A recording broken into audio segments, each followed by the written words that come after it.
Hello, everyone, and welcome back to Atlantic Coast Aesthetics. I'm Matt with ACA, and joining us once again is Dr. Thomas Payne, Chief Medical Officer and founder of Atlantic Coast Aesthetics.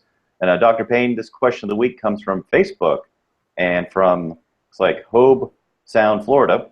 The question is, Profractional or CO2 lasers for acne scars? A little bit more information on this one is they were considering getting a laser treatment.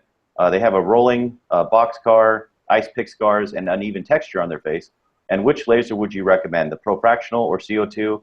And they're kind of curious about what is the downtime like for either procedure. And Dr. Payne, what would you suggest in this situation? Different things to discuss here. When we're talking about the fractional versus CO2 laser, they both are fine. So my recommendation, you're comfortable with. There's differences in the recovery. When you do the fractional, you're talking about at least 5, sometimes more treatments spaced about a month or so apart. After each treatment, there'll be pinkness. The skin is not ablated off per se, so the recovery from each treatment is less. The difference is you got to do more of them. With the CO2 laser, you are resurfacing very precisely with the laser. That does lead to a longer recovery after that single treatment. You do one treatment, and basically another treatment is not done unless it's needed. And if it is needed, it's usually spaced out at least a year or so away. But the idea is to do one with the CO2, but you greater downtime because there is some peeling and there's a time of pinkness that once that healing has taken place, that goes on longer than each one of the fractional treatments. Basics of it.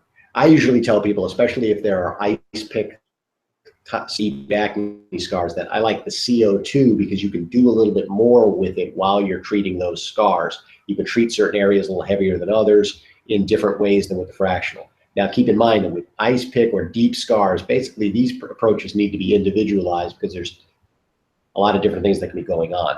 The lasers will not remove those scars completely. They will soften them. And sometimes other things need to be done to those scars. Platelet-rich plasma is a treatment that is being tried. Sometimes the scars are released and actually treated with micro-fat grafting. So a lot of times we will do that by itself first, and then you follow it up with a laser treatment. And again, you got to individualize the plan because everyone's a little different. Sometimes if the scars aren't too bad, laser can be done at one time with just concentration on some of the deeper areas to kind of level them off. So in that case, what we're basically saying is both approaches work. They have different time commitments on your end in terms of how much recovery or how many treatments are needed. I would say I tell most people just do the CO2 recovery if you can do so. Otherwise, the spaced out method might be better for you. And in either case, an in-person consultation is needed to individualize the plan for the deeper scarred areas.